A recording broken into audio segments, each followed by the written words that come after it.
Okay. Apologies. No apology. Apologies. Excellent. My members are obliged to declare any relevant financial or other interest at each committee meeting as applicable. Draft minutes, pages 5 to 9. Members can tender and accurate records. Read.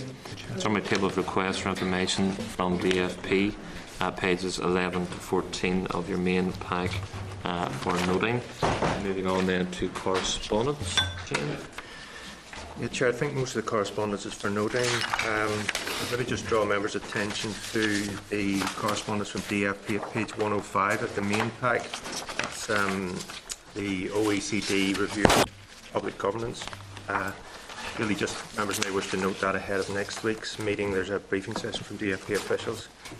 I think unless members have any other queries, it's really for noting. There's an invitation at page 125 of the main pack from Nigel McKinney, who provided evidence last week to the committee, so that's for members to consider and respond directly. Otherwise, items for noting. Okay. Okay, the first briefing session, members, is a briefing from representatives of privately owned golf clubs.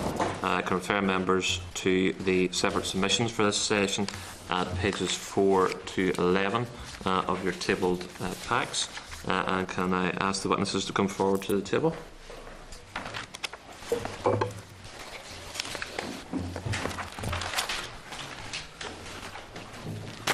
Morning. Good morning. Good morning.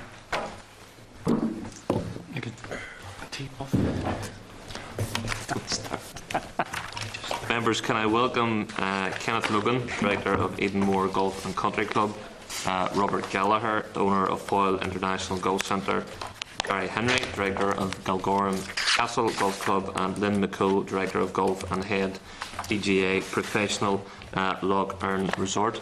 So, do you wish to make an opening statement, and then we'll go to questions from members? We were planning to read out what we've kind of written to you. Yeah. And I'd like to thank the committee for inviting us along. It is probably a major point of concern for us to even be here, because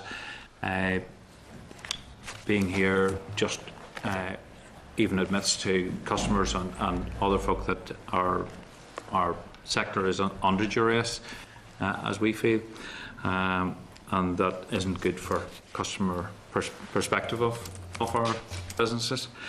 I'd like to open, if it's possible, by reading a letter from a former proprietary owner, and that's Mr. Jim Gillen, who probably had intended to come here, but then at the end of it all didn't. And if I can read that first, yeah, that's okay. Yep. My name is Jim Gillen, and I was a former owner of Grace Hill Golf Course. Due to extreme financial pressure as a result of government decisions, I was forced to sell my business at a very average price in April 2015. I started construction of my course in 1992 as there was demand for more recreational facilities and most golf club memberships were full. At that time, everyone was on a level playing field as VAT was applied to all sports facilities. This changed shortly afterwards as members' own clubs became exempt from VAT.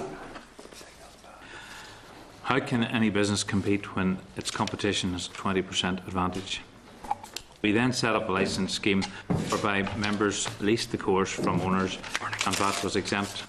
This was perfectly legal at the time, but government kept moving the goalpost, determined to drag proprietary clubs into paying VAT. To cut a long story short, we eventually went to a tribunal and lost the decision on what I felt was a fairly indecisive reason. The whole episode cost the business 150k, and combined with the recession when we lost members meant we could not survive. It took us 6 years approximately to find a buyer. We're now left with barely enough funds to buy a house. All members of golf clubs are run as businesses, with some charging very high green fees with no tax to pay. Rates on proprietary clubs are a similar story. Members' clubs are getting massive rates relief and then use their facilities to undercut local competitors with cheaper prices and are doing weddings, functions for non-members who can't legally be there. Why is nothing done about this blatant unfairness? I always thought it was a role of government to provide a level playing field, but everyone turns a blind eye. Are there too many vested interests? No decisions taken now are going to help my family or dispel the grief and stress I went through. But I would ask the Finance Committee, in the interest of fairness, to take an urgent look at these matters and, where possible, to do something about it. Yours sincerely, Jim Gillen. Jim, as I say, there were a number of golf clubs proprietary golf clubs in Northern Ireland that have already either been sold or closed down. Quite a number that have closed down, but at this moment in time there are about 22 left. It would have been up around the 30 mark at the time. So I'll read what I was saying at any time. Anyone can ask me if they're not sure what I'm saying. I think it's important for me to state that from the outset, I'm stating this about how I understand it. We're not trying to ridicule or disadvantage any other type of golf club. Our aim is to receive fair treatment for our members and be recognised for the vital role our clubs play in our community, and to be treated fairly regarding VAT rates by local and national government. There are around 22 proprietary golf clubs left in Northern Ireland at this moment in time. There used to be a lot more. However, our local and national government policies have quietly and efficiently exterminated them. As a small group of golf clubs, we have been, in most cases, in existence for around 25 years, give or take a few years. We were initially encouraged into existence by government, recommending diversification from agriculture, and also by the Royal and Ancient Golf Club, who identified a need for golf clubs. Because, despite the increase in popularity of the game, there were no new traditional private members' clubs being created for people who wanted to play golf. Because it was almost impossible to get a group of people together with one aim in mind to build a golf club, it was essential to involve landowners. Historically, private members' clubs catered for members and their guests and were, by law as I understand it, unable to behave in any commercial fashion. People taking up the game had to join private members' clubs or know a member to get them signed in to play the game, otherwise they just didn't play. So in most instances in Northern Ireland, proprietary clubs were set up by farming families as a type of farm diversification. It would be fair to say that many proprietary clubs have developed from small family businesses, and in many instances this is still the case. Farming family businesses usually put their all into trying to keep the business going and at all costs, and this is still the case in many instances here in Northern Ireland. However, through the years, much has changed and a disadvantaged situation for proprietary sectors developed. Today, most types of golf club are, in my view, businesses. Most, if not all, advertise for visitors in various ways through tourist board, the internet and other ways. Corporate hospitality societies, fundraising days and visitors from all over the world are now an essential part of almost every golf club's season and income. Some private members' clubs here in Northern Ireland have been exceptionally successful and have openly stated that they are collecting well over £1 million from foreign visitors alone. Golfing Union of Ireland is encouraging all clubs to be more businesslike and actively providing advice on how to achieve this. They have set up an organisation called the Confederation of Golf in Ireland, CGI, with the primary aim of helping golf clubs become more businesslike as the key objective. A lot has changed through the years. All clubs now welcome visitors. All clubs now provide membership. All clubs have captains and committees, and ours is no different. Private members' clubhouses and restaurants have become, in some cases, the place to go, and everyone is made welcome. Many are packed by visitors for Sunday lunch and advertised to host weddings with a strong rates advantage, complete with huge advantage over local restaurants and hotels, never mind the proprietary clubs, who are rated no matter if they attract business or not. As a result, many proprietary clubs are distressed and all suffer from the distortions of VAT and rating policies. We are here on behalf of some, if not all, of our sector, pleading for your help before it's too late for some of our clubs. Rates, as I understand them, private members' clubs in many cases, many or most cases, get 80% rebate off their rates. Municipal clubs are exempt from rates, and in many cases are subsidised by the very rates proprietary clubs pay to local councils. Unbelievably, using the subsidies flood the market with rounds and prices as low as £5 per round, well below their cost, in an effort to justify their existence. Proprietary clubs have to pay full rates because they're classified as business. They're not eligible for sport and recreational relief. Despite their identical provision of the golf course and being used for exactly the same purpose as private members or municipal courses, proprietary clubs' sporting facilities, i.e. their courses or changing rooms, are not even eligible for any sport and recreation relief. How do I explain this to my members, that our small group of golf clubs are the only ones not eligible to receive sport and rec relief, or in the case of municipal courses, probably receiving fundings to be there from their local council? We are all sporting facilities, warmly welcoming everyone who visits us. Sporting facilities should either be rated or not rated. The same for everyone. After all, it's the same people who walk the fairways. The argument is, are you a business? You make money from it? Yes, we try to in an effort to repay the investment. And if we do make profit, we pay either income or corporation tax. Ever considered what happens if a private members club in Northern Ireland sells over £1 million in green fees to strangers? He would still be on the rate valuation forms as eligible in state for sport and recreational relief, and many very well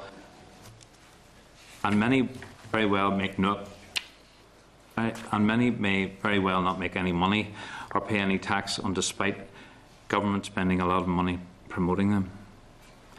I plead with you to stop ignoring what is going on. Either make sports facilities liable for rates or not. I feel it is illegal state aid if we are providing the same thing to our members, paying rates, and members of other golf clubs not. It's time to treat everyone as equals, not discriminate further by increasing the rebate to 100%.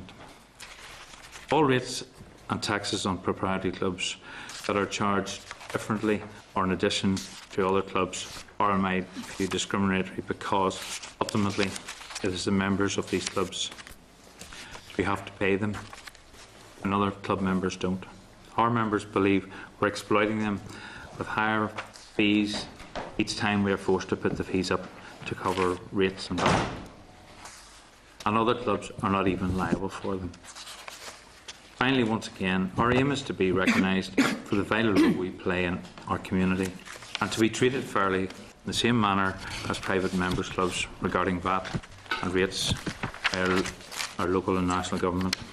We would urge some sort of group to be set up to progress these concerns and to understand our situation. There are many issues caused by these VAT and rates distortions. The ability to continue in some cases, as has been demonstrated in this letter, and I could have brought several other letters as well. The sale value of proprietary clubs has been highlighted in this letter as well.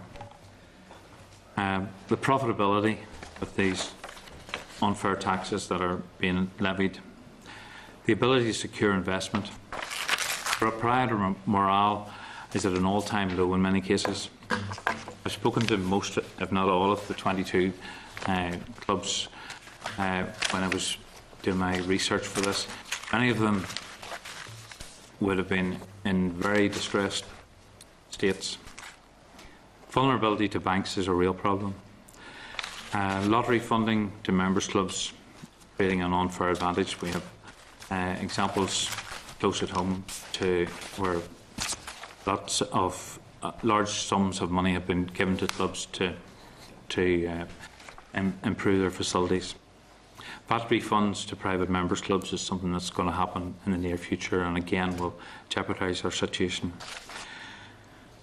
And also the reduced VAT rate for municipal courses. Apparently municipal courses in our areas are just paying 4.9% VAT on their fees. The list is endless and I could go on for a long time, but we need you to listen to it.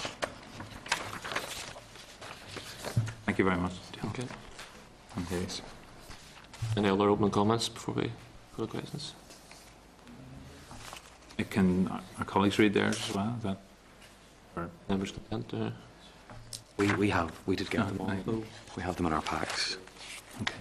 You have them? We have, Yeah. we've got them all here in front of us. Having a brief look through them, they all seem to have the same problem. Some of the different scale, obviously, but it's VAT on green fees and its rates. The two core issues, as far as I can see, in all the submissions. Thank you, first of all, for coming to the committee. I think the evidence we have received is quite useful. Obviously, VAT is a reserved matter, but something we could explore, I think, as a committee between now and the new committee being set up in May. Can you give us some idea about what the current level or range of rates are that you currently pay? I'm not saying that you have to give us our actual figures, but the range of rates you pay in comparison to the competitors in terms of amateur golf clubs. Maybe anybody else want to answer that question? Well, for example, our rateable valuation went from 75,000 to 84,500, and that's our valuation. And we get no sport and recreational relief. For example, Royal County Down's valuation went from 69,000 to 72,000, and they get 100% rate and sport and recreation relief. Theirs went up 3.29%. Ours went up 12.67%. I know that Gary representing Galgorm.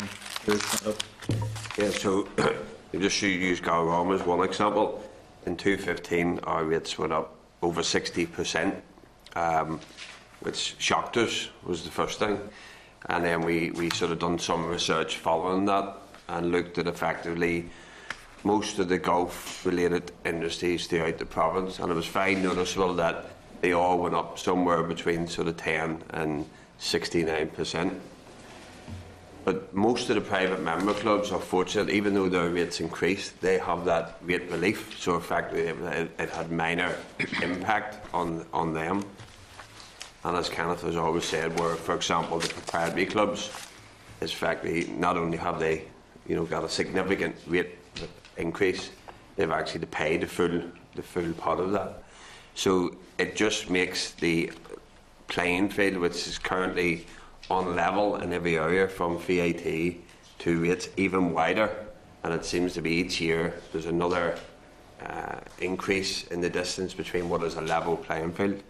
And just in summary, from our perspective, is as Kenneth has mentioned, it can't continue. In the past 15 years, the whole golf industry throughout the country has changed dramatically, and that needs now to be assessed and reviewed and work out a way to make the industry level again, because it has changed for various reasons, and rates just being one of them issues.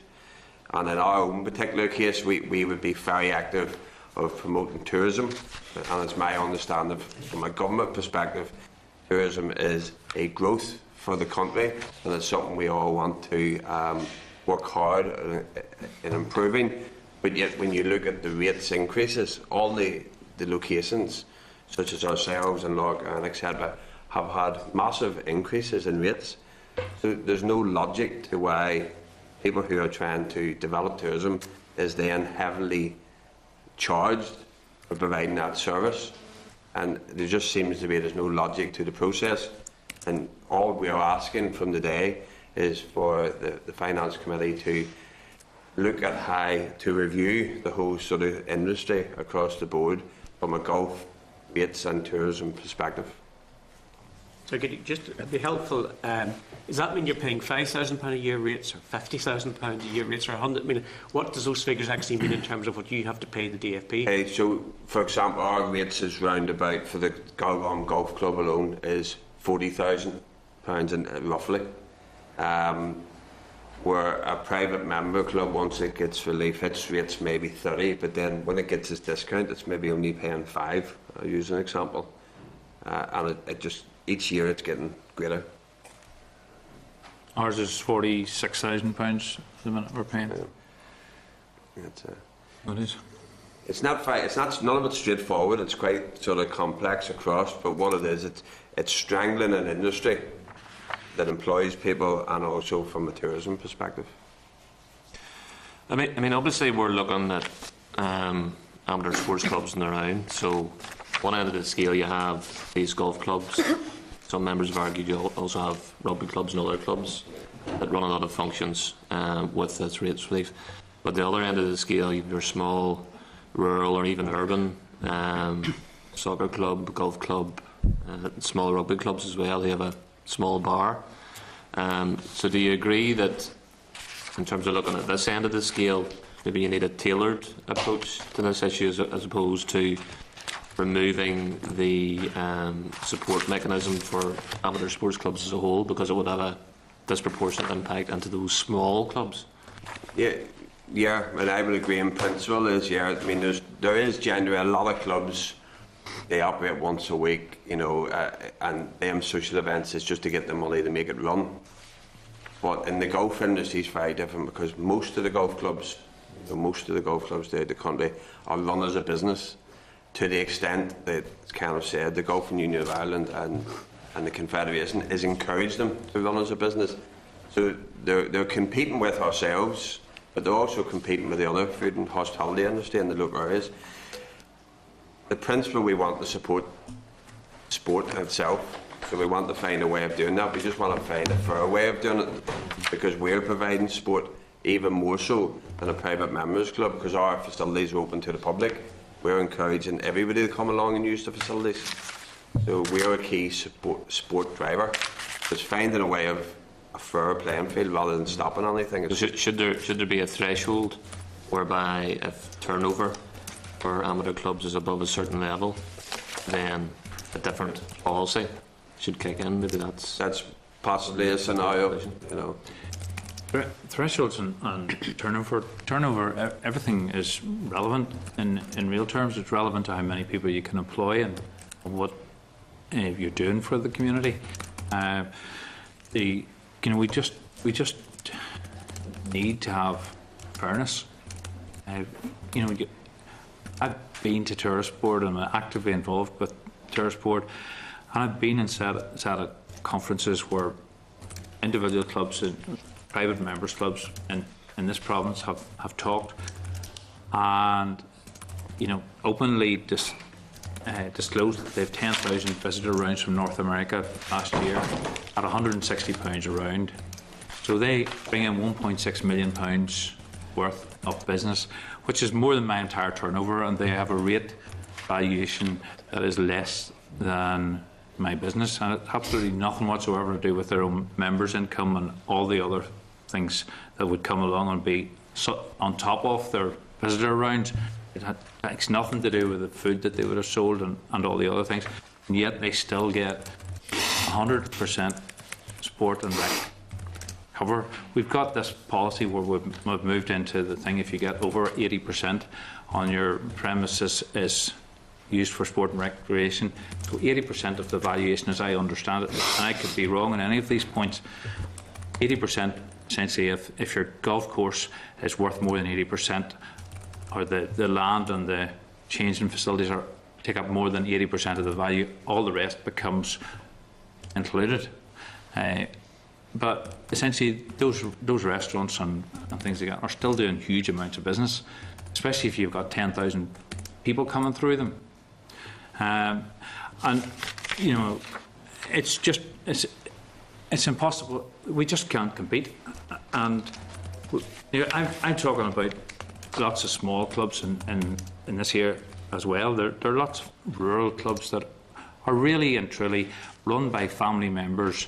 They can't employ people. The family members are working in them for free just to keep them there. And they're going out.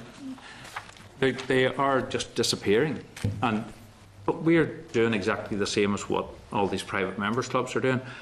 We're providing the same facilities to the folk, except that the pressure's all on individuals and owners. All right, one one minister previously told me, we'll just give it to the members, but it doesn't cover your investment and it doesn't pay the bill for you in the meantime. So it doesn't. Like, how else would you, say, for example, go to the, set 3 people up to sell things in the street and selling apples, for example, and the first one you set up and you say, okay, you have no charges, you don't have to pay any tax on your apples and you don't have to pay anything for your stall. We call those charity shops. Right. But essentially the second one's going to have to pay 20% tax on their apples and they're going to have to pay for their stall, which is our scenario. And the third one is the municipal course that's actually going to be paid for a stall to be there, and the tax that he will pay will only be 5% apparently, because essentially the VAT rate on municipal courses is only 5%, which has been hidden very well from us. But our local municipal courses are selling golf with only having to pay 5% VAT. And my scenario is I've got 2 local municipal courses now that are selling golf as low as £5 a round, and to pay my my rates bill, I would have to sell 10,000 rounds of golf in the year at their price to cover my rates bill alone. And, you know, I can't do it. I can't do it anymore. Jim? You've alluded to this already, but I mean, one model would be to transfer the ownership of the club from the proprietor to a membership buyout to form a member-owned club. You said that was difficult. Has that happened, and what are the obstacles to that happening? What's to stop your members in Edenmore, for instance, saying, right, we'll club together and we'll buy the club and we'll form a member-only club, and then that immediately you lose your VAT on your green fees disappears, and of course your rates reduce dramatically. Why is that not an option? Well, number one, the members wouldn't be able to get together and borrow the money. The money that would be involved in trying to reimburse for the capital that's there, it's probably more beneficial for us just to wipe the golf courses out and return them to agricultural land, because essentially the members couldn't pay the money that is involved, couldn't get together to get that money. There have been, and you know, we're seeing lots of schemes underway. There is one course that is in Northern Ireland that's been taken over by its members. I don't know how they've been able to do it, but essentially it has happened. There's another example of Jim's scenario where his club, Jim Gillen, the letter that I read out at the start, his club, he set up a business, or a club, a private club, and they leased the property for him. But to form what would be, we would almost recognise as a not-for-profit organisation, and it was perfectly legal at the time. But then HMRC went back and said that what he was doing was regarded as tax evasion, and they came after him, and what he had been set up by a big English accountancy firm basically destroyed his business, and he was left with bills that he couldn't surmount. But the option, I know that there are at least 2 to 3 proprietary clubs that will probably close this year, and they are all playing an important role in their local community, but they can't survive. I know that I can show you documentation where I've worked it out. If ours is a proprietary club or was a non-proprietary club, over the last 10 years we would have been disadvantaged by about £1.3 million of a disadvantage. Our members pay £250 more tax than a members club pay in rates and VAT. And whenever we pay our VAT and we pay our rates, we can't do any capital expenditure. So essentially we can't develop, we become less and less viable and less attractive to our customers. And that's what's been happening. And it's been accentuated by VAT levels increasing through the years. Whenever VAT years ago was maybe 10%, you could work on your on your maybe business age over a club that was sloppily run. But essentially that isn't there anymore. Clubs are being encouraged to be businesses. And I think that is something that, you know, our committee needs to objectively look at as to whether a lot of our private members clubs are actually private members clubs that are supposed to have visitors signed in or whatever they are, or not. But in real terms, just treat us all the same. I don't mind it. At the end, the folk walking down our fairways just want to play golf. And why should, if two of you live in the one street, why should one of you pay VAT to walk down my fairway and the other one not pay VAT to walk down another fairway? Yes, I can certainly understand that argument for a small family-owned business like your own, but I see, for instance, Loch Ern's here. Now, Loch Ern is a vast complex attracting tourists from all over the world, fabulous hotel, huge setting. Now, that would strike me as a rather different level in terms of propriety-owned to the small family-owned business. I mean, this is obviously a multinational, huge tourist attraction. So, can you understand maybe why the DFP wouldn't be that happy about giving relief on something that scale, as opposed to Mr. and Mrs. Smith and their two children running a family-owned course? And Miguel got managed somewhere in between that. Yeah. The host the Northern Ireland Open, so it must be a very, very important course. The key, there's several sort of issues here. The golf aspect of the business, the Galgorm segment of it, it is not viable in its standalone golf. So the remaining aspects of the Galgorm businesses offset to make that operate. And one of the fundamental problems is that our members pay VAT on their fees and actually have to pay more in their membership because our rates are higher. So there's the two aspects. So you've got the principle here that you've got one guy paying more and paying VAT, and one guy in another course that's not paying as much and not paying VAT. So the principle is totally wrong, regardless of what the course is going. I take your point that the bigger destinations, you think, well, they're big operations, they're separate, but the actual specifics to golf is no different. It's all our members are the same as any other member. They have to pay the money, so they're having to pay extra VAT on their fees, plus their fees are increased because of the rates. So regardless of where the club sits in its sort of positioning, and that's the fundamental issue. There's a difference in a member sort of looking at it and saying, well, why am I paying VAT and that person's not paying VAT?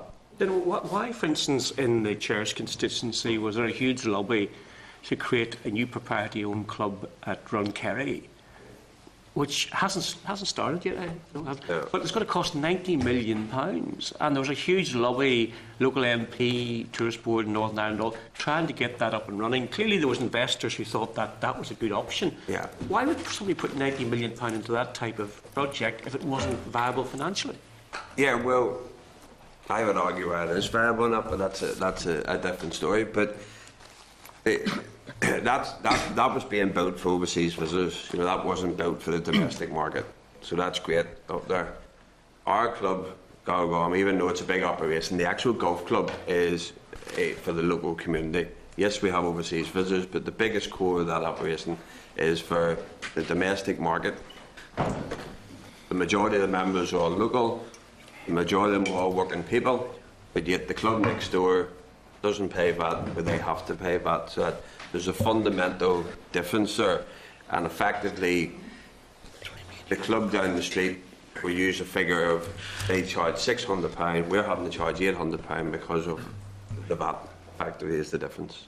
Is there a market to sell propriety-owned golf clubs? I mean, in other words, I understand that life is very tough at the moment, but are there investors who come in and buy the business and take on that liability? Sorry, Jim, if I could just say that on behalf of Loch Ern, which you mentioned, we've just recently had new investors come into Northern Ireland and to buy the resort, and I think from our perspective it's about, and from our new owners, and I'm talking on behalf of our new owners, it's about the fairness when you look at the VAT implications that are charged to a proprietary-owned club, certainly they see the investment as a good investment, but when we go out to pricing and selling our green fees, a club like Lough Erne, they have 20% VAT, and then you've got a club that's bringing in 1.5 million, not being charged any VAT at all, and that's a big question as well as the rates. Is that fair? That's a huge gap. You could maybe argue that it is, and I'm only playing devil's advocate here because I've been down to Lough Erne, fabulous facility, and amazing hotel, and obviously having the golf club is part of the overall business which attracts tourists from all over the world. And there could be an argument for saying that the small family-owned concern like Edenmore is in a rather different situation to somewhere that's got this huge catering, weddings, accommodation, and therefore that the golf club is actually adds to that business, and therefore can sustain the VAT, whilst the small family-owned club couldn't. But if you look at the 20% VAT, and we're talking about there's 15% of the golf courses are proprietary owned, and what we're asking is that we can be brought in under the same umbrella as the 85% that are not paying VAT, because there's many golf courses out there that are making huge profits, a lot more than even Lough Erne, and certainly for someone like Kenny, who's gone out to the marketplace and having these rate charges and the VAT, and to just hand it over to the members isn't an option. I mean, we want to see, we want to be encouraging people to bring business, put businesses in place in Northern Ireland. We don't want to be pushing them away. That's. But I mean, you're saying about, and we all welcome, I understand that Lough Erne for a while was up for sale and it's now been bought over, and that's great news. And someone has looked at the books and felt that is an option, there's a good economic return in that. And maybe you could answer the question, why would somebody write a cheque for £90 million and go to open a similar facility in the North Coast? I mean, they must perceive that whilst the system might be unfair, there is money to be earned at that level rather than at the lower level. Now, at Lough Erne Resort as well, we also have Castlehume Golf Club, which is local members of 400 members. And, we see it more there that the competitors, when they're going out to price, you're 20% down already. So, and when you're charging your green fees, if you take, for an example, in one town alone, you've Enniskillen Golf Club, who are charging, say, £500 for membership.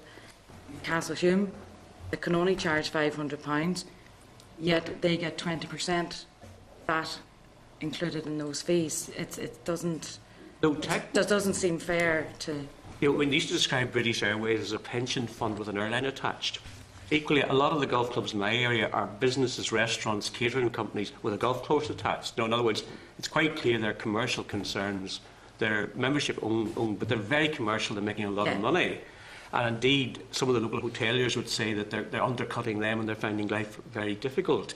But legally speaking, those member-owned clubs have very strict rules on who can actually come in.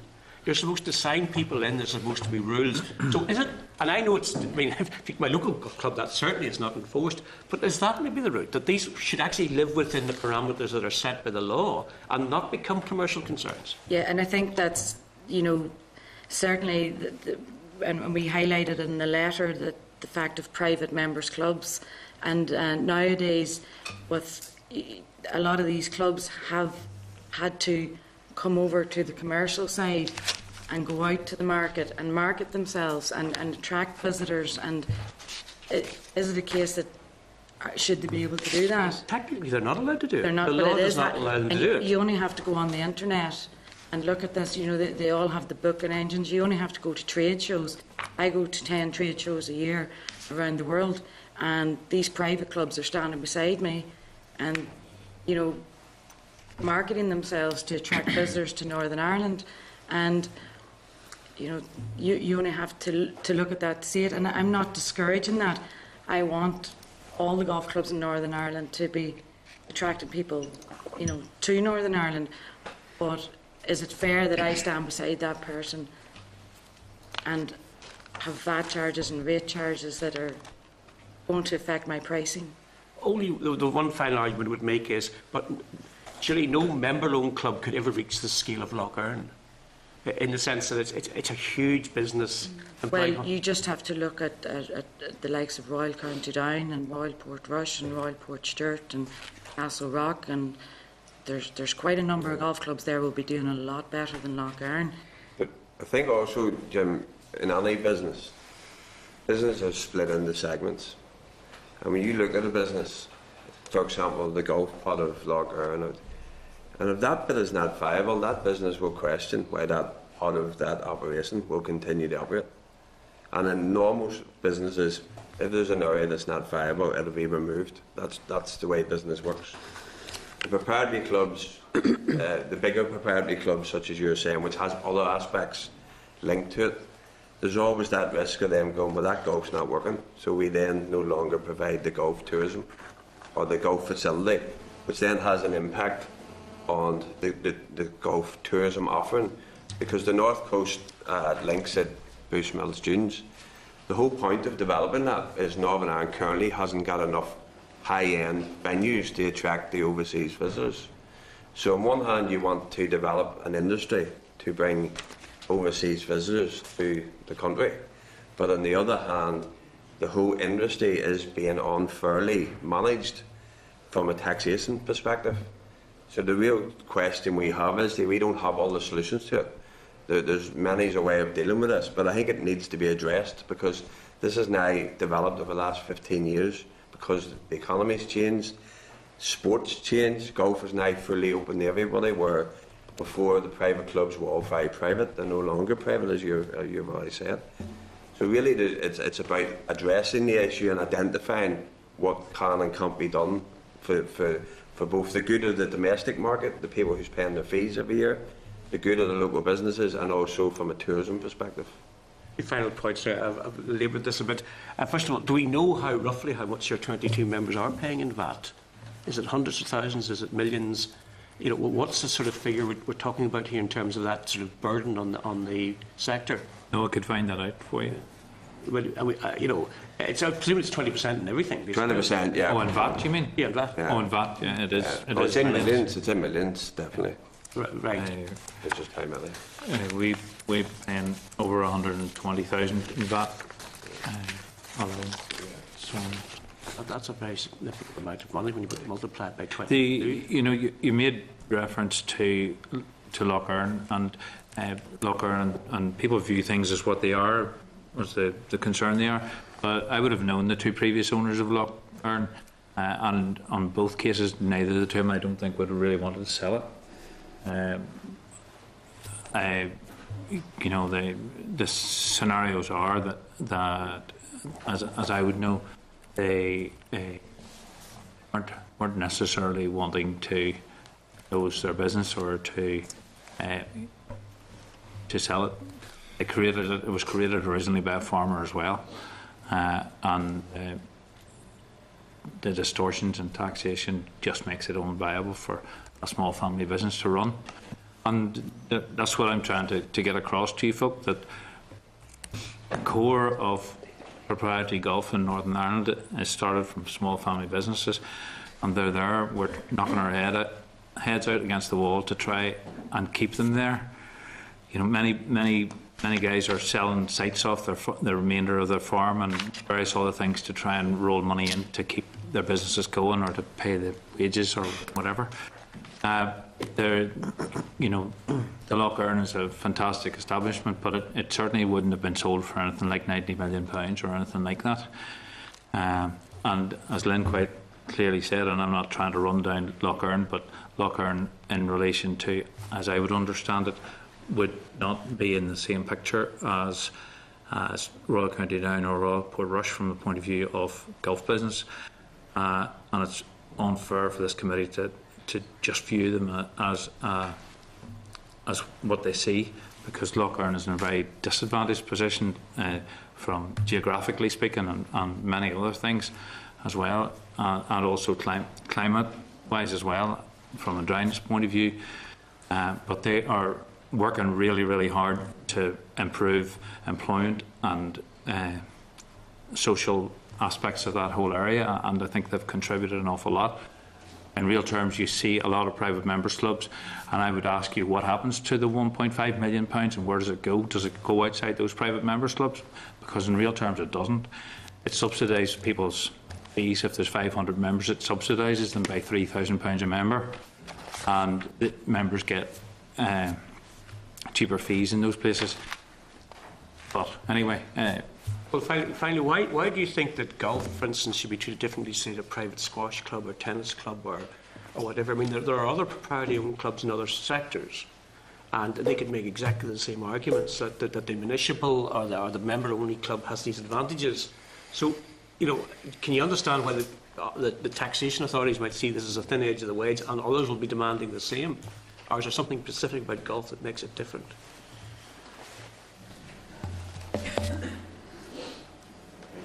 The reality is most of the smaller clubs,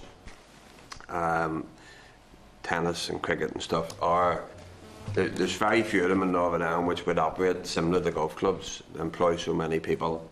And I mean, the golf industry is a big industry, and it's where squash, for example, and the tennis is very sort of smaller, and it has a less impact on the economy, you know. And the issues we're bringing up here today are currently being brought up throughout UK and Ireland, and you know, it's very different.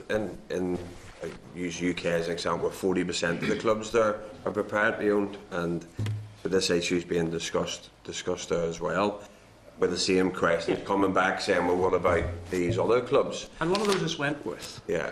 Where Japanese investors are coming in, pouring hundreds of millions into it, and are charging us a £160,000 joining on fee. Yeah. Can you see why the ratepayer in GB would feel a bit aggrieved if that was given as a special concession? Yeah. We don't have anything like that on this level in Northern Ireland, but you can see when it can become quite ridiculous. Well, I would come back to you on that. My members, who are mostly all working people, that's how they feel about a lot of the big clubs in Northern Ireland, that they are not paying no VAT, they're not paying any of these rates, and yet they're enjoying these significant benefits of being in these clubs, but not paying, them clubs are not paying the way. So there is a perception within golf in Northern Ireland that the bigger clubs are getting away with paying their way. They are legally doing it correctly, they're not doing anything wrong, but the law is not correct, and the issue needs to be reviewed. That these, as Kenny said, you have 10,000 Americans coming in and paying a significant amount of money, yet that's not being taxed, but the local guy is paying tax on his membership. There's an imbalance there, you know. There's an imbalance. I think it's also very important to look at when we refer to some of these bigger courses of knowing their finances, because some of these bigger courses that we talk about, like Wentworth, and they're really pet projects for the wealthy. And are they really making money? You know, I've worked in a 5-star establishment that lost $5 million a year because it was a trophy, just a pet project for a wealthy gentleman. So it's very hard to make comparisons to some of these. When you mention Wentworth, you would think, oh, it must make millions, but is it really? You know, and same with some of the big courses in Ireland. Are they making huge amount of money? You know, just the one or two that are proprietary owned, that are for the wealthy, really. I think it needs to be carefully looked at. I think what we're looking for is a level playing field, as I believe the First Minister even said in October. And if this proposal goes ahead, it's going to be even more uneven. I mean, myself, my own family, like we work 7 days a week through it, my wife, myself and my son, to try and keep the business going and compete with the local clubs, which don't have this disparity. Same thing, like there might be a couple of big clubs. We're here. There is 22 clubs, and mostly just small businesses. And we're not looking not to pay things. We're looking for the other people to be paying their share. Members, any other questions? Okay, can I thank you all for your evidence? We're going to be listening to Brian McClure from Rates right after this, and there's a number of questions obviously arising from the points you made that we'll put down. So thank you very much. Thank you very much for allowing us to come along. Thank you.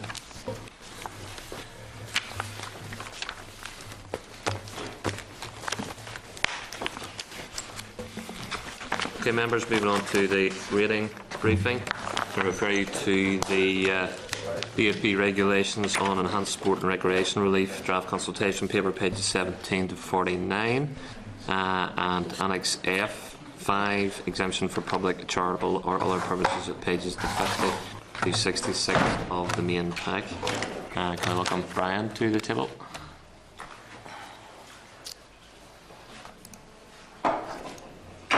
Good morning. How many times have you been here the past 5 years, Brian? Pardon? How many times have you been here in the past? I don't know, quite a bit. I've got my frequent flyer card anyway, I think so. Comes here for a coffee, don't Be an ordinary member, if you want. He's lovely. Brian, do you wish to make an opening statement in terms of the consultation, and also do you want to respond to a number of points that the golf clubs have made in their previous session?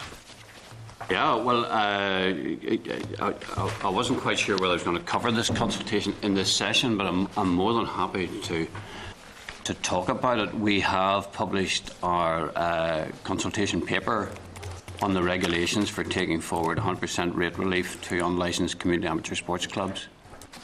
And in that consultation, we've also taken the opportunity to address the issue of the listing of pigeon clubs as well, which, as you'll be aware, further consideration stage was taken and agreed as an amendment to that. So we've raised some issues there about tidying up the list, and we will be putting pigeon clubs on the list of prescribed recreations, but it does raise some other issues as well.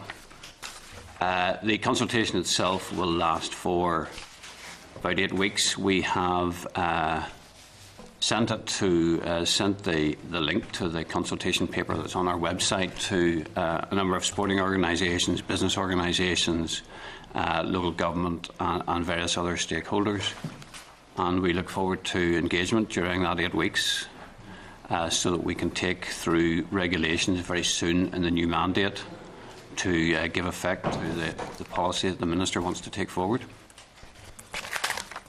So that's the consultation paper. It's a much narrower issue, of course, than the issue that we've just heard about, which raises some fundamental issues around rate relief for sport and recreation clubs, and in particular the treatment of private members' clubs. And some of the issues that you've heard this morning are reflected in our consultation paper, our other consultation paper, the much broader consultation paper in relation to the review of business rates, because we are aware that there are that the rating policy position is far from ideal, and it does create some unfairness in there. We've referred there are two kind of levels to this. One is what I would describe as policy quirks, and one of those quirks is the 20% rule that Mr. Logan referred to, which acts to the benefit of probably our two biggest golf clubs in Northern Ireland, who will enjoy 80% relief on not just the golfing facilities, but also on the social facilities. So there's something not quite right there, and we readily admit that. Another quirk is the fact that councils pay no rates on municipal golf clubs, and whilst you might say, well, there's a circular money argument, only half a rate bill goes to the council. There's another half that comes to the Assembly. And we've also asked the question whether it is right that municipal golf clubs should be exempt from rates. Given what appears to us to be an oversupply of golf courses in Northern Ireland, and How you come to that conclusion, Brian, in terms of an oversupply? Well, from my discussions with those involved in the industry, it does seem to be a little bit of an oversupply. Is there a need for municipal golf clubs, or maybe there isn't the need that there was in the past, and is it right that they should continue to enjoy full exemption? So those are two of the quirks. More fundamental issues are around the treatment of the successful clubs, larger successful clubs, not just golf clubs, but other sporting clubs. But this morning we've been talking about the quality end of the golf market as to whether sport and recreation should apply. Mention was made of Wentworth. I'm pretty sure Wentworth pay rates. They wouldn't pay rates if they were in Northern Ireland. So we've quite a broadly based policy, much more generous policy in some respects in Northern Ireland than applies in the rest of the UK. So all private members' clubs, providing they're set up not to make a profit, that is, the money is circulated within the club, and they don't employ professional players, they will enjoy the 80% relief. So there is a more fundamental issue as to whether we should have such a broadly based policy, a policy that dates back to 1978, when the golf market was quite different. So these are all issues that are raised as part of the review of rating policy. We don't have the answers to these yet, and I'm not sure that we'll ever get ideal answers, but I think we can make the situation better. Just in terms of the idea of a turnover threshold for clubs, golf clubs, some rugby clubs as well, is that an option? Well, that's more of an issue in relation to the treatment of community amateur sports clubs, which is kind of a subset of the wider sector. It's something that we've addressed in the consultation paper. We've said we readily accept that some bars will run, or some clubs will run a bar once a week after a game on a Saturday or whatever, and really won't make an awful lot of money. But actually differentiating between one type of bar and another type of bar is quite a difficult thing. And at the moment, the department is taking a cautious approach to policy in this area, and that's why it is the Minister's intention to take forward policy for unlicensed clubs. A more discriminating policy could be taken forward in the future if we can find an easy way to do it. But we need to have something that is proportionate in terms of administrative cost as well. But I would presume when you're talking about golf clubs of this scale, that you're talking about bars, you're talking about restaurants, so at the upper end of the scale, there would only be a small number of cases to be looked at, I would have presumed, in terms of... All right, sorry, I was talking in the context of community amateur sports clubs. None of these private members clubs are certainly at the successful end, at the quality end of the market, are going to convert into community amateur sports clubs, because they will have to, they'll have to relinquish some control over their affairs, and I don't think many of these clubs would be prepared to do that. So they wouldn't fall into the community amateur sports club treatment.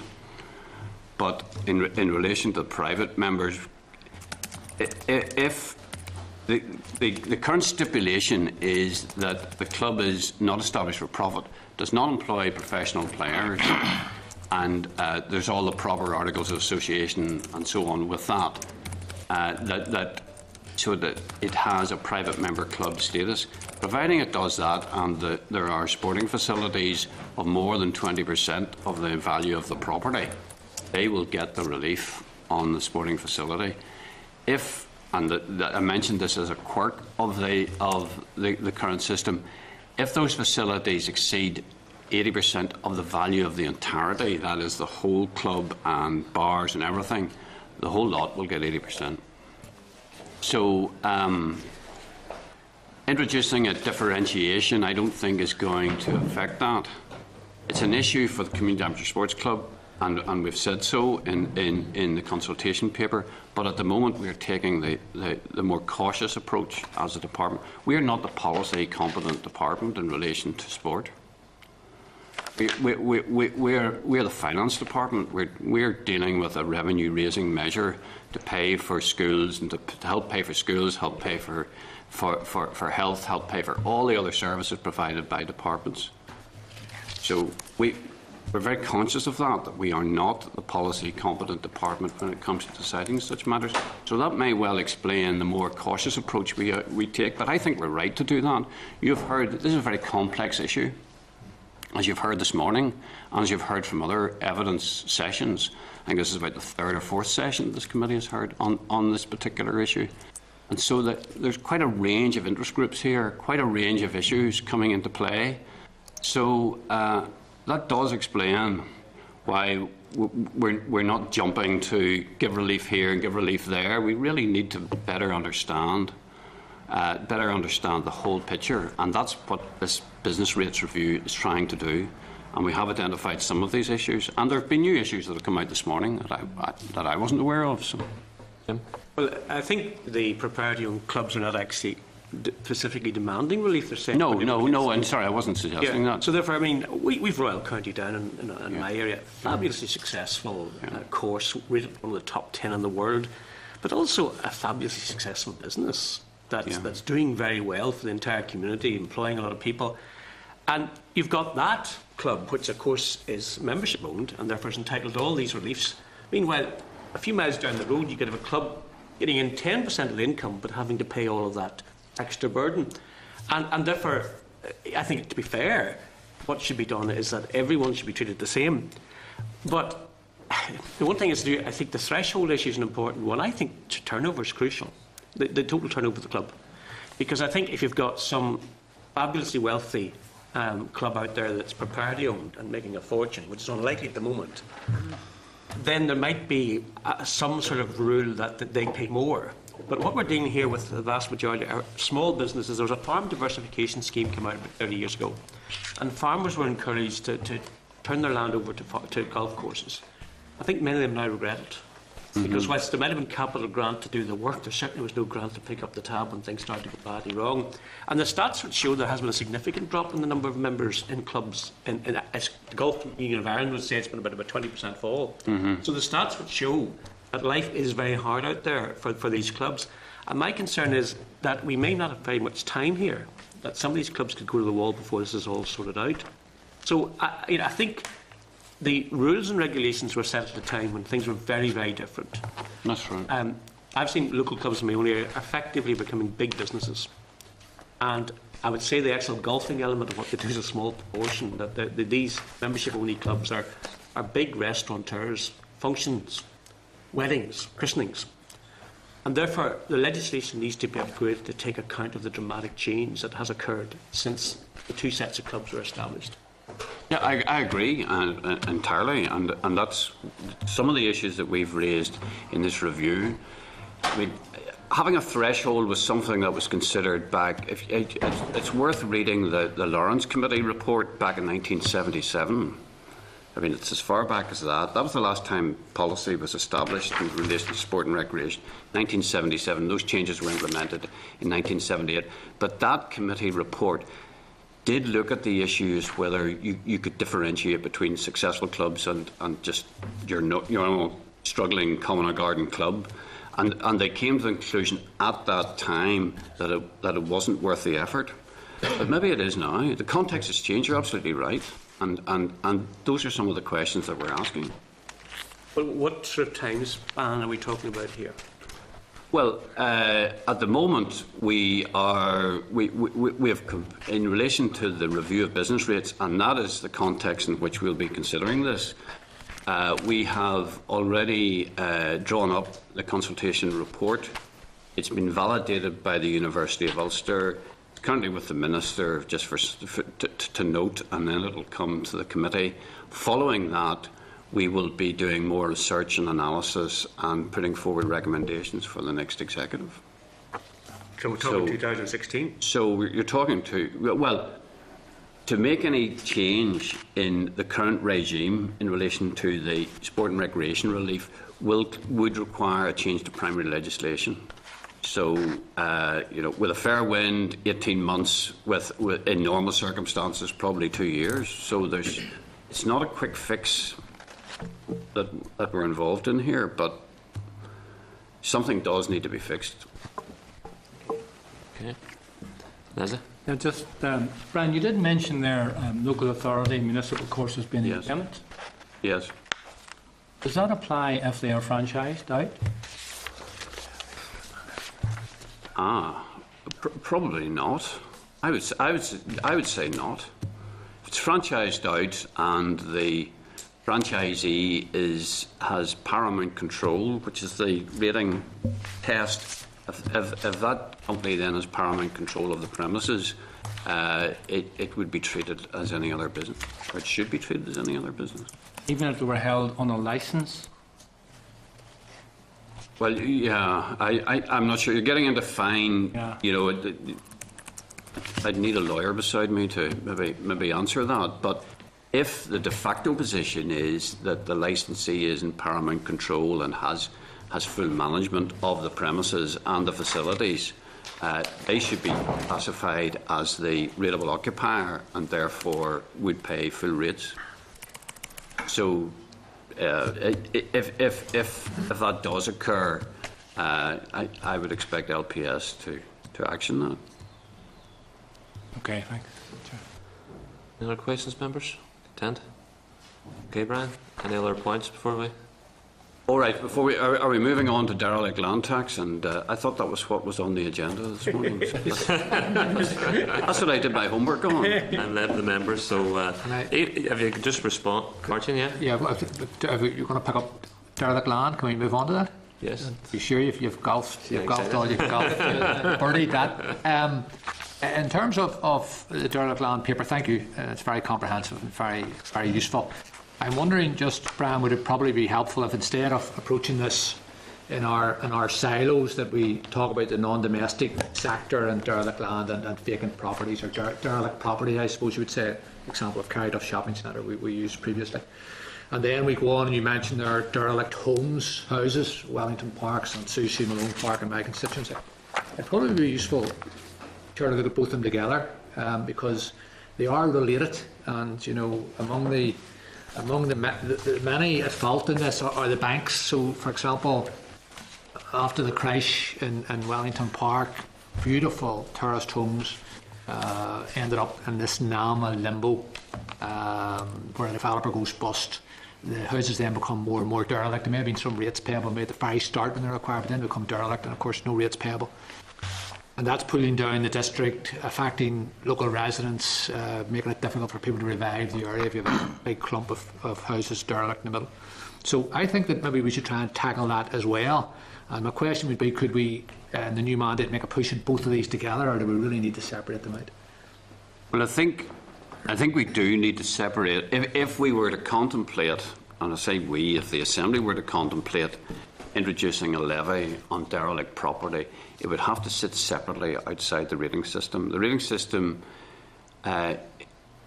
you can only rate a house if it's capable of being lived in, or reasonably capable of being lived in. Maybe a weekend's work would render it so. And you can only rate a commercial property if it's capable of commanding a rent in more or less its present state. So if you are to start placing a meaningful charge on a property to encourage it back into use, or more productive use, or whatever, you would have to do it outside the rating system. And you mentioned the Dublin case. Could you maybe explain that? What they're doing in the south? Yeah. Well, they introduced a bill through both houses last year. It's the I think it's the Housing and Regeneration Bill, and that will allow local authorities to impose a levy on land in urban areas that either for purposes of regeneration, to encourage regeneration, or to bring forward land for housing purposes. And it says in their legislation that they could charge a levy of 3% on the estimated market value of that property. Now, that estimated market value would be its development value. But Brian, a vacant site, could that mean a derelict house rather than Could, yes. My understanding it could include that. I know our friends in Barcelona, and you and I will have a mission, fact-finding mission to Barcelona to check this out further, but the council there introduced a tax on banks. If a bank was holding a home for 2 years vacant, they charged them €60,000. And again, it was to tackle homelessness, to encourage these homes back into use. I suppose to be useful, it is very complex to follow how it goes in Dublin. Is it successful or not, and will it help? Well, it's early days, because next year, I don't know why this is taking so long, but next year councils are drawing up their own. Every council in the south is going to draw up a register of derelict or idle sites, and then in 2019 the levy will be imposed on an annual basis in arrears. There will be exemptions for property owners who are in negative equity. There will be exemptions for contaminated property. There will be exemptions for uneconomic land. And it will only apply to 0.1 of a hectare. What's that, about a quarter of an acre or something like that? So you mentioned a terraced house. A terraced house probably wouldn't fall within that net unless there was a series of them, because the land area has to be 0.1 of a hectare. But of course, we don't have to follow that here. We could decide to do something different. But I mean, what I would say is we need to be very clear what problem we're trying to tackle first before we decide what mechanism we should. A tax on derelict property sounds a good idea, but I think to formulate a good policy on that, we need to be absolutely clear as to what we're trying to do here. Is it to help housing supply? Is it to free up town centre sites to encourage regeneration, which is something I think that we heard quite a lot of this during the consultation meetings to do with the review. People said that there's a block at the bottom of the town that's been sitting there for years and it's obstructing any sort of development. That seems to be an issue with certainly the business community in Northern Ireland. But are there issues beyond that? I mean, the measures they're taking in the south are not just to do with regeneration, they're also to do with increasing the supply of land for housing. Okay. I'm not sure that's the same problem here.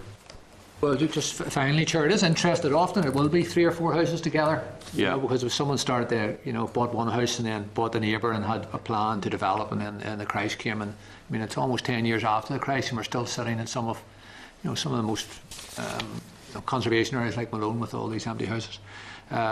We talked the last meeting about what's fair, and it seems to me, Chair, it can't be fair for an organisation like Cerberus to hold a 16-acre Sirocco site and pay no rate, no tax, nothing, and yet a cafe on the Armour Road will pay maybe £3,000 or £4,000 rate. So, or a bank to own the manse in Wellington Park, for 8 years, have it sitting there and make no contribution, but the person who owns an optician at Finnehy Crossroads has to pay £4,000 or £5,000. So, I think it's trying to get a fair system. And then, of course, if we can increase the quantum we bring in, we can ease the burden on some of the people who are finding it tough. But yes, we can. I mean, what we'd hope to do is tackle the speculator, but what we don't want to do is do something that will have a negative effect on the construction industry in Northern Ireland. So we need to make sure we have a proper balanced approach to this, which is why I said at the start we need to be clear as to what we're trying to do first before we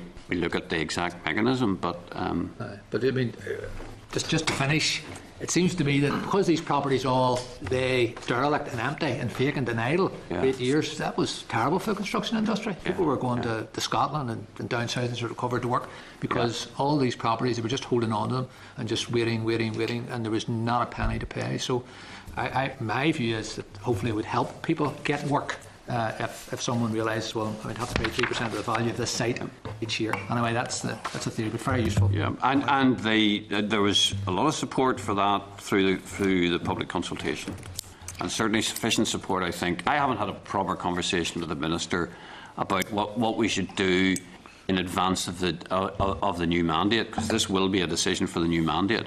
But I suspect he'd be sympathetic towards it, given the support it gained from the consultation. Thank you, Brian, in terms of the issue of charity shops, I mean, a number of charities have been in contact with members in recent weeks as there's been growing awareness over the consideration of this particular relief. Has the department received much correspondence? Obviously, we as a committee are going to be considering evidence from charities next week too. Well, yes, we got a very healthy response to the issue in the as part of the review, as part of the consultation into the review. There was about 30 charitable organisations wrote in on the issue, clearly opposing any change in the status quo. But on the other hand, there were a large number of business organisations who took the view that everybody should pay something, or should pay a little at least. So it's a very complex issue. Charity shops, it is something. Some businesses feel that it is distorting the market. Some businesses feel that they are competition. Some businesses feel that they're being crowded out. But on the other hand, maybe charity shops are a symptom of the state of the state of the market in many towns. You can also take the view that charity shops compete with one another more than they compete with adjoining businesses. So at the moment, we as a department are just keeping an open mind on it. We will be doing further work on it. Certainly our minister is not going to do anything in the meantime. Even if he wanted to, any change in the status quo would require primary legislation to be taken through the Assembly. But there was quite a strong body of opinion that everybody should pay something. The position in GB is that most charity shops pay 80%. Some boroughs and some council areas will top that up to 100%, but they are in the minority. But you do have an interesting case study here where you can have adjoining council areas in the rest of the UK. Some charge 20% rates, some charge no rates. So you can actually you have a study area to see whether it does have an adverse impact on the sector. But I would say the case hasn't been proven yet as to whether we should change matters. But it was an issue, and it does require a lot more work. We certainly don't have any compelling evidence to suggest that it is having a distorting effect, but it's certainly something that the business community feel quite strongly about. Okay. John? Thanks, Chair. Brian, well, maybe just, I mean, I've obviously been quite a strong lobby, just to follow on from the Chair's point around the charity shops. You know, some would certainly feel that if you, in some towns now, we're getting to the stage if we lost charity shops out of it, we wouldn't have much else going on. One of my local towns is set to lose a fairly prominent business out of it over the next few weeks, which is going to have a pretty devastating impact on the town, and there's not in the actual centre part of the town, there's not going to be much left, only charity shops. So it's around that, I think, there's a big issue. And then, of course, the fact that money raised in charity shops is very often invested and spent in Northern Ireland, in communities, and providing other services. So I think that the case has to be looked at. On the vacant or the properties, and even in comparing it to the south, I mean, in the weight of evidence from we moved on to rating vacant properties here, what sort of level of money has that brought in, and has it an impact on the numbers of vacant properties we've had? Gosh, I'm going to struggle to give you a figure, because LPS don't differentiate now. Because vacant homes in Northern Ireland are rated at 100%, and there's no initial exemption, they're just treated like any other ratepayer, and they actually don't identify the ones that are vacant. But when we started off, when we started off at 100% back in 2011, we reckoned it was about 15 to 20 million a year. Was the revenue that it was significant? That was bringing, yeah, it was significant enough, I think. Now, let me come back to you just in case I haven't quite got that figure right, but I think it was in that level. But what that has done is just broaden the tax base. Mm-hmm. But there's no, because you don't keep them separate. Because that data isn't collected separately, you know, an owner is treated as an occupier is in the LPS rating database. They don't have a flag that says this is a vacant property.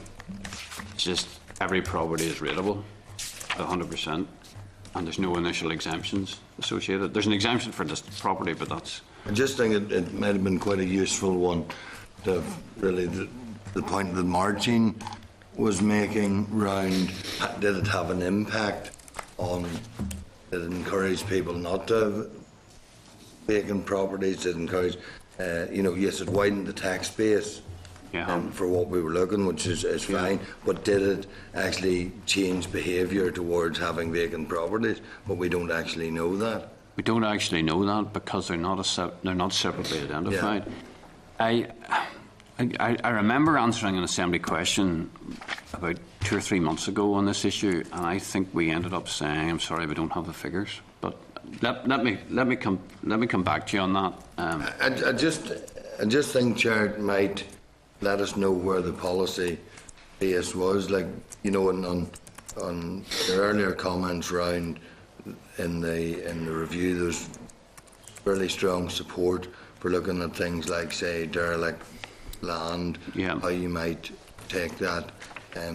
Probably what you were talking about, that you wouldn't do it through the rating system. No. You would possibly set up, you might do it through LBS, but you might set up legislate for a separate levy. Yes. Which could be administered by, probably would be administered by another department. Yeah.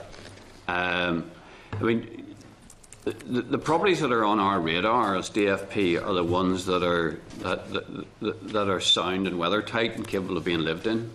Mm-hmm. There's a much greater number of derelicts sitting around the place that we don't have a record of. They're not on the valuation list, so we are not aware of them. Now, I know the Housing Executive has done some work in relation to identifying the location of these and the number of those, but it's not something we as a department hold on our databases. We just don't know the number of derelicts in Northern Ireland. So, but as I say, either DSD or the Housing Executive will have much better information on that.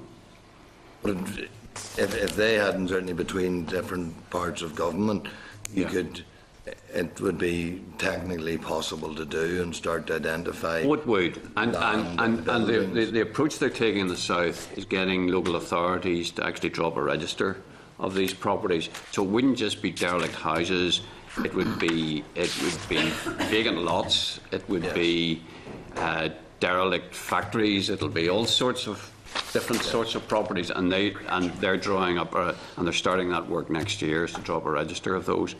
And then when that is complete in 2019, they're going to charge a 3% levy on the market value of that property. That is the development value of it.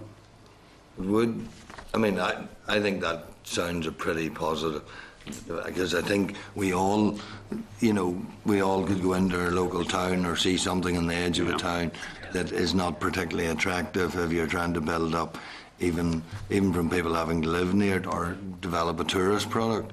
That we see places that are lying derelict, and identifying who owns it and who should pay the levy. Yeah.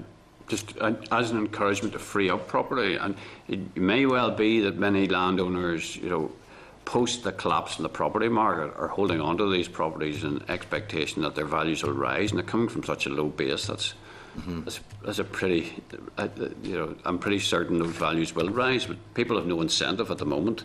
If there's no holding costs associated with letting your property sit, they'll let them sit, and that's not a good thing for the community. Was it a slight halfway house between moving to a complete land value tax, or is it slightly? Yeah, well, it's kind of land value light. It's I think you would need to do it. You don't want to do it right across Northern Ireland. I mean, I'm only expressing a personal view, but I think you need to target it on particular central urban areas where the problem lies. But I'll go back to the point I made earlier. You need to decide what you want, what issue you're trying to address first. Is it to do with freeing up land for development, or is it to do with helping the regeneration of town centres, or is it to do with increasing the supply of land for housing or some other purpose? We need to be very clear what we want to do, and then we can try and construct a sensible policy to You don't think we could, the issues you've identified probably all need addressed at some point, but you don't think we could... Well, but I don't know. I mean, increasing the land for housing development going to increase the supply of housing? I don't know what the current rate of house building is, but I'm sure it's about 5,000 a year compared to about 15,000 at the peak. And I suspect there's an issue of the capacity of the construction industry in Northern Ireland. There's bound to be quite a lag after the very hard times it's been through, that sector has been through. So there may be a bigger cause of shortage of new housing could well be capacity issues rather than land issues. We need to have a better understanding of that before we try and construct a policy to help with that. But I certainly do think, and as I said, this is something that's come out of the consultation, there is an issue about land preventing the regeneration of parts of our high streets and main streets in virtually every town in Northern Ireland. You can identify a block that's been sitting there idle for many, many years, and maybe now is the time to give it a bit of a nudge. In fact, there'd be places that people would struggle maybe to identify even who owned. Yeah. Some would be unclear. Yeah. Just finally, Chair, of the South, the Republic, any estimate how much that would raise? That 3%? No, I'm sure they don't have an answer for me, but I haven't asked the question yet. Right. I will do that. What I do know is that they had powers in the Derelict Land Act, I think it was called, in 1990, and it was a bit of a toothless tiger. They raised a number of levies but collected very little, and it proved to be ineffective. This new piece of legislation has more teeth, but it doesn't go as far as to place a charge on the property for non-payment, and I don't think they're going to take that step. I would have thought that would be something that would be necessary to ensure that we actually did collect these levies. Thank you, Chair. Thanks. Leslie? Very quickly, Brian, to return to the charity shops, and they're very high sort of profile now on the main streets or high streets. I'm just wondering, is there more to it maybe than meets the eye? For example, would the landlords who would be liable for the rates, and you see you smile, you know where I'm coming from, unable to get what they want because of the lack of demand on the high street, reduce the rent and therefore avoid paying the rates themselves, and the charity shop there of course slots in there and doesn't have the big problem with rates either. Difficulty then, if that be the case, you then have a cuckoo and a nest effect, where the charity shops quite often are selling things in competition with other shops who are near them, and they're paying full rates. You have an unfair situation again, and the rate-paying shop disappears. I mean, even I know that in my own area, the prevalence of these charity shops is quite marked. And no problem with that, but I'm wondering, is this part of some vicious circle that's going on that we really need to know, rather than the charity shop simply the salvation of the high streets? The fact that nobody else is there becomes then the damnation of the high street. Well, it is an option in terms of avoiding the payment of empty property rates for a landlord to entice a charity in, and the charity will pay no rates, and they'll probably go in certainly go in a concessionary rent and maybe at very little rent, and that suits both parties, and they'll put them in on a kind of tenancy at will until they manage to secure another commercial tenant. But many businesses feel that because of that they're being almost crowded out of the high street. Now, whether that's correct or not, I'm not sure. It's certainly a perception of the business community that is happening. Charity shops are not supposed to sell new goods, for example. That's right. They're supposed to only get an exemption to the extent that they sell donated goods. So if they sold 20% of new goods out of their shop, they should be paying 20% rates. But in fact, it's a very difficult thing to police. And virtually all charity shops get 100% here. See, unless we get other shops moving into the main streets and high streets, the town centres are going to die anyway. I mean, charity shops not enough to support. There's too many shops in many parts of Northern Ireland. It's a simple fact. That things have transformed in recent years, and that there are other policy interventions we might want to look at in terms of change of use, encouraging change of use as well. Thanks. A very big issue. Just wanted to ask, in terms of that register, if we did ask if Claire can back as Minister for Finance Personnel, Definitely. would she just be able to ask the department to do that register, or would that take legislation to do a register of derelict homes and idle sites and derelict sites in our towns and cities? Oh, well, I think you would need legislative backing to be able to ensure you get the information that you need. I think to do that. Even to do the register. I'm sure anybody can draw a register up, but I think you need some powers behind you to be able to demand the information. Okay. Because if people are going to fall victim to a levy, they're going to be maybe less than cooperative, I would have thought. So. I'm sure you guys are very capable of dealing with our LPSs, but I mean, I think, Chair, the only one you didn't mention, Brian, about why we would do it is to bring in more money for the coffers, so that those who are being hit very hard with rates, maybe we could ease the burden on them. So that's really the other reason. But we'll see what Claire says when she's Minister. Thank you, Di. Okay, members. Brian, can I thank you? I mean, this is obviously your last session with the committee, so thank you for all your cooperation over the past 5 years. You've been. No. Apparently we are, Jim. I think this committee may well be. Brian was here when I was here in the early 80s, so he must be my age. As a child intern. I'm actually taking partial retirement from next year. So. Okay. Thank you very All much. right, Brian. Thanks again. Brian. Members, moving on to the review of the sale of NAMA assets. We're moving on to closed session.